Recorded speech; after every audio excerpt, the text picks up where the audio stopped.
Now, there was a man named Pahom, a small farmer in 19th century Russia. He had enough, not a lot, but enough. A small piece of land, a house, food on the table. But what he didn't have and what kind of ate at him constantly was more. He was convinced. In that way, people get convinced about things they have never actually tested, that if he just had a little more land, all his problems would go away. So he bought more land, and for about 6 months he was happy. He had made it. Then he heard about a place where land was cheaper. He sold, he moved, bigger farm. 6 months later, same voice in his head, same suggestion, more. This went on for years. By the end, Pahom was rich by any normal standard, but in his own head, he was still poor because somewhere out there, there was someone who had more. And then he heard about the Bashkirs. The Bashkirs were nomads and they lived on huge tracts of land in the Russian steppe. And they had this very specific offer.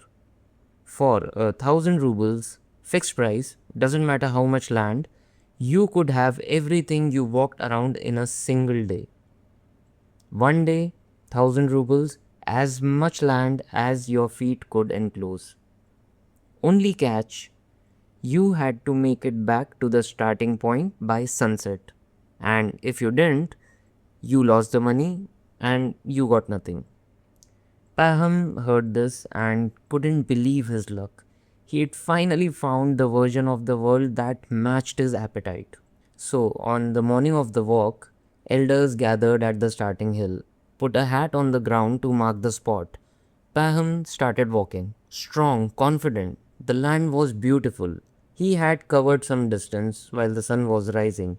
Now, he could have turned, because he had already walked enough to enclose more land than he had ever owned.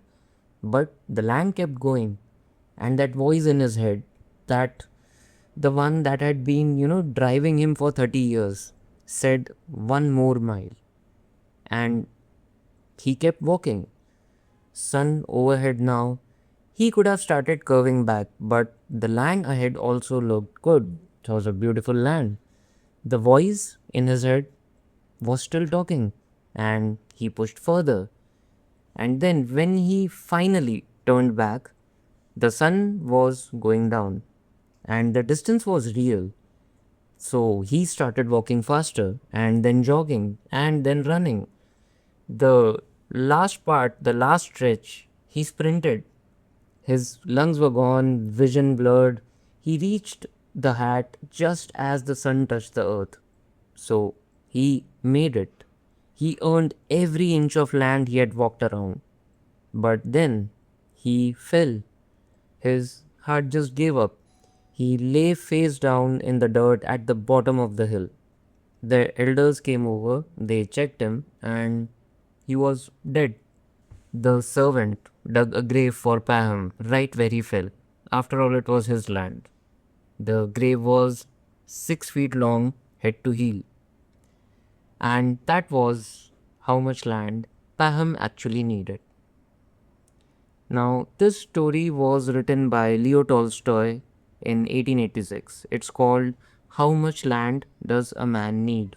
You can read it in 20 minutes. It is one of the most widely read short stories in the world. It's been translated into pretty much every language that exists. It's been on syllabuses across continents for over 100 years. Economists quote it, theologians quote it, the occasional motivational speaker quotes it without really getting that Tolstoy was warning against it. There's nothing motivational about the story.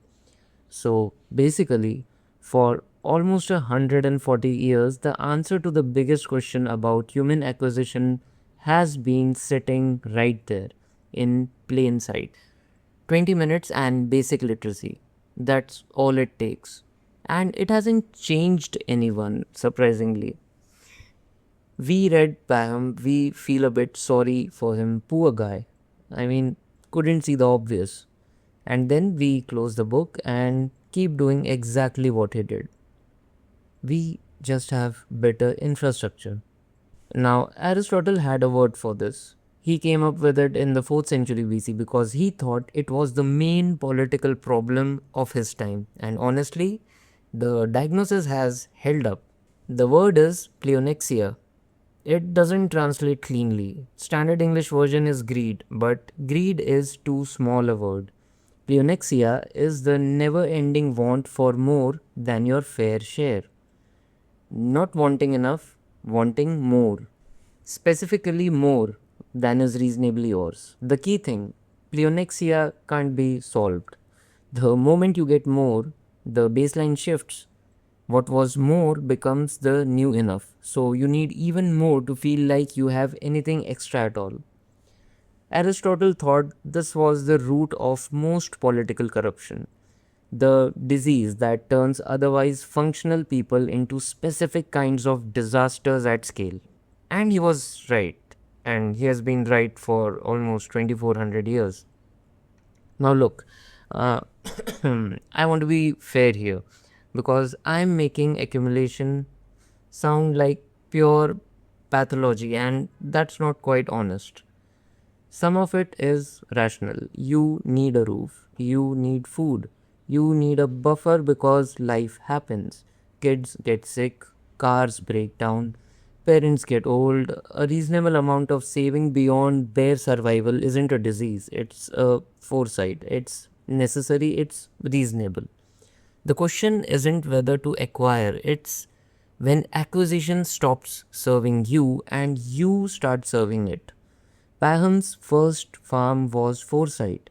His second was still defensible. By his fifth, he had crossed a line. By the day he walked himself into a grave, he wasn't running his own life anymore. The acquisition was driving him. He was just the vehicle. This happens to everyone who isn't paying attention. The line is invisible from the inside. You only notice you crossed it from the other side, by which point it's too late to walk back, or probably you are staring at your own grave. Now, Seneca also wrote about this with the specific authority of a man who completely failed to take his own advice. Seneca was a Stoic. First century Rome wrote some of the most beautiful arguments in human history about the meaninglessness of wealth. He also happened to be one of the wealthiest men in the Roman Empire. So, the irony.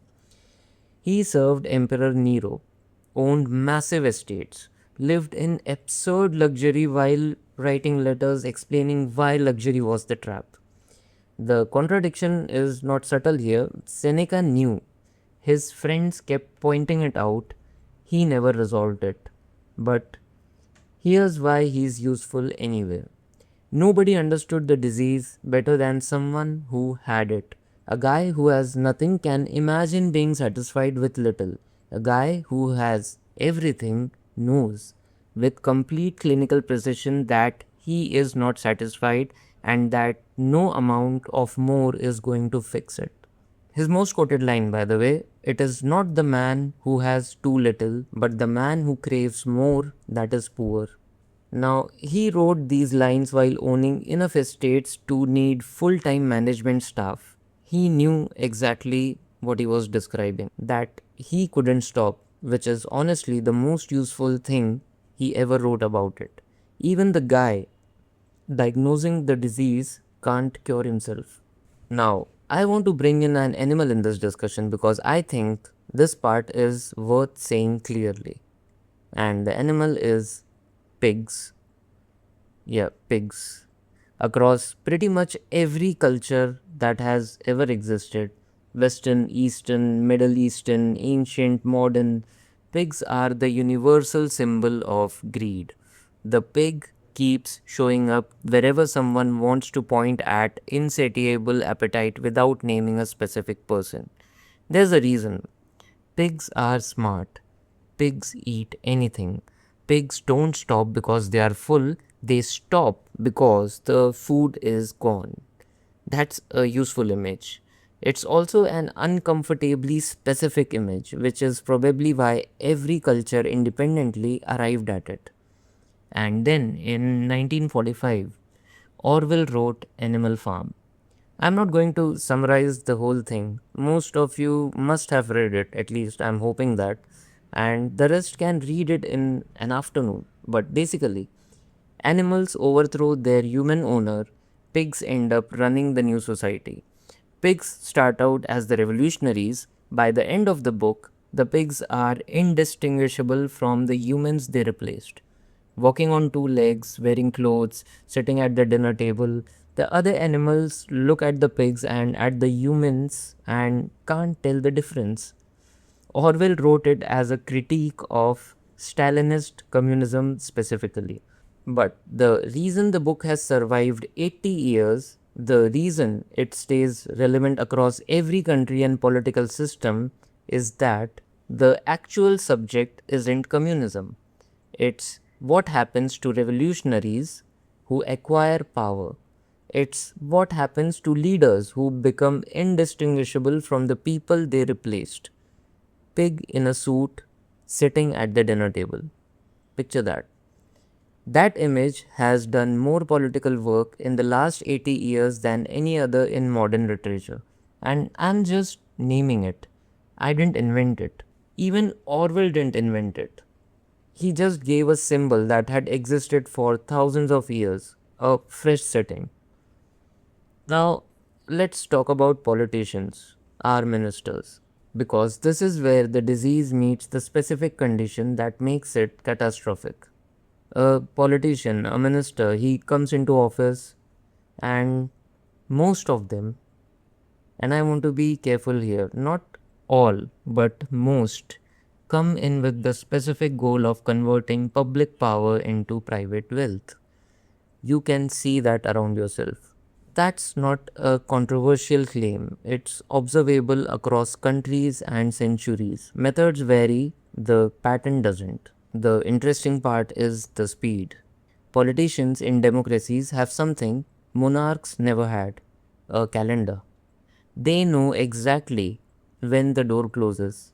Next election is a date. The accumulation has to happen inside that window. So it happens fast. Contracts get signed faster than seems possible. Policy decisions line up with private interests with a regularity that strains coincidence. The relatives of the politicians find themselves in industries that suddenly become extraordinarily profitable. Fuel policies, mining licenses, land deals, and the children of the people writing the policies happen to be in exactly the right business at exactly the right moment. Now, this isn't an accusation against any specific person, I want to be clear. It's a description of a pattern. The pattern has been observed across every functioning democracy and every functioning autocracy in modern history. The system selects for this. The system rewards it. The system, in some sense, requires it because politicians who don't extract get outcompeted by politicians who do. And here's where it gets interesting because the modern politician faces a problem the ancient kings didn't. The ancient king could spend wealth openly, like on palaces, festivals, gold robes. The visibility was the point. It demonstrated power, which reinforced the power that produced the wealth. The modern politician can't do this because everyone knows how the wealth was acquired. Now, here, visible spending invites exactly the attention the corruption depended on avoiding. So, the wealth has to be hidden, hoarded, run through proxies, parked in assets nobody traces. Which means the politicians has all of the wealth and almost none of the enjoyment of it. Can't wear it, can't show it, can't use it in any of the ways that historically made wealth feel like wealth. So, what does these people do with it? They give it to their sons because, yes, sons, because this is India. So, sons. And here's where the whole architecture starts to fall apart because there are really only two versions of the sun, and this disease fails on both.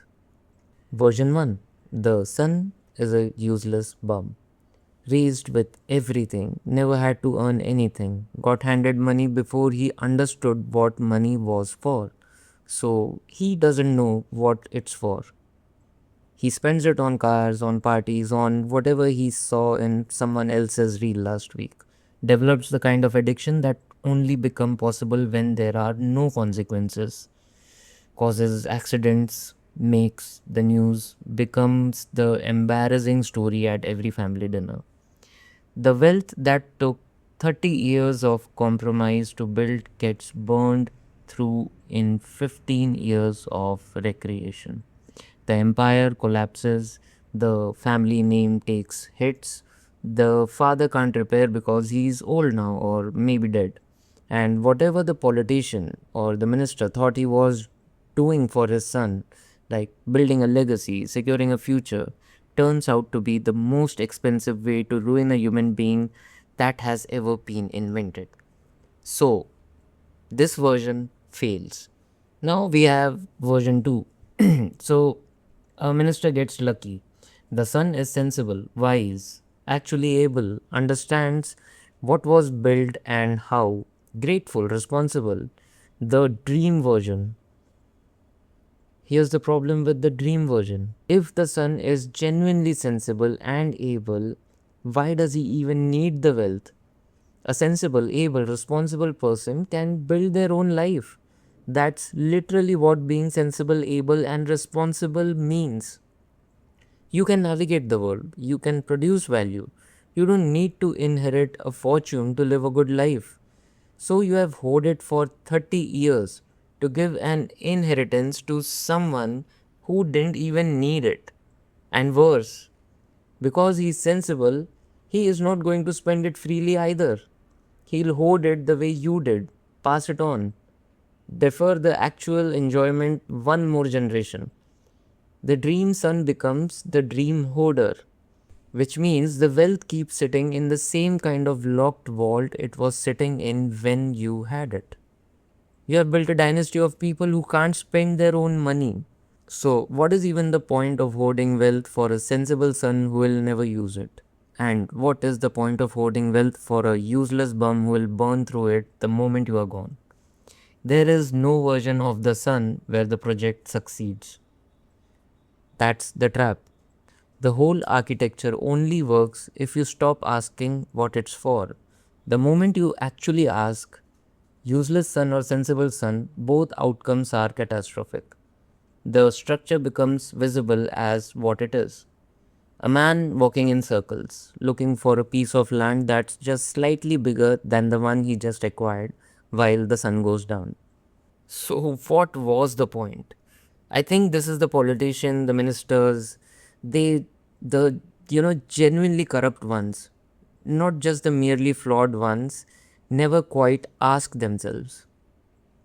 Because asking would dismantle the whole architecture these people have spent their adult lives building. Like, what was it for? The honest answer, if anyone bothered to give one, would probably be I don't know. I started and then I kept going, and at some point, it became the only thing I knew how to do. And as the things are going in this country, and you can see around, I think that is actually the only thing the politicians and ministers know how to do. And this is basically what Paham would have said too, if anyone had asked him at any point during his walk. Now, the Bhagavad Gita also has something to say about this that I find more useful than most of what's been written in the 2000 years since. The argument, basically.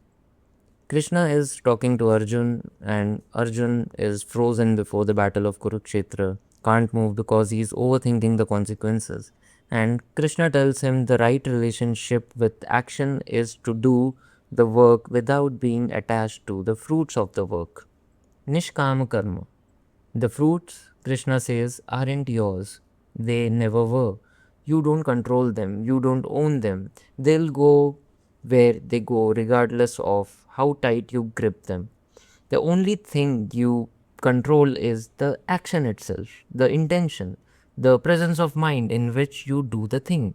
Which means, and this is the part that makes the Gita actually useful here, the obsession with what your work will produce, where your wealth will go, who will inherit it, and how they'll use it, all of that is a category error. You are treating the fruit as the point of the tree. The tree's point is the tree. The fruit is a byproduct. If you have built your whole life around the fruit, then you have built your life around something that was never going to belong to you in the first place. Now, the minister hoarding wealth for his son has answered the question, how much is enough, without realizing he answered it. The answer was never enough, because the whole premise of the question is wrong. And I want to come back to Paham for a second, because uh, there's this detail in the story, and I think it's the most important part. Paham didn't have to keep walking. He didn't. At any point, in fact, at multiple points, he could have turned around. The land he had already enclosed was more than he had ever owned. In fact, the land he already had was more than enough. He would have lived comfortably for the rest of his life. He did not stop because there was always one more good piece of land just ahead. The voice driving him wasn't external, not the Bashkirs, not the deal. It was the same inner voice that had been driving him for 30 years. Just a little more, just a little more, one more mile, another piece of land, and that voice doesn't have an off switch. The politician's voice is the same voice. The businessman's voice is the same voice. The hedge fund manager's voice is the same voice. The neighbor with the third car is the same voice. We are all running variations of the same software, just with different operating budgets. The disease isn't ambition. The disease is not being able to recognize when ambition has stopped serving you and started consuming you.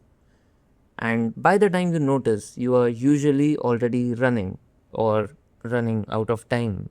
Now, before the ending, I write novels. I have written two, and the most recent one is The Rich Man's Game. And the title comes from this exact question. A man who has played the game well, accumulated by the world's standards, achieved everything ambition was supposed to deliver.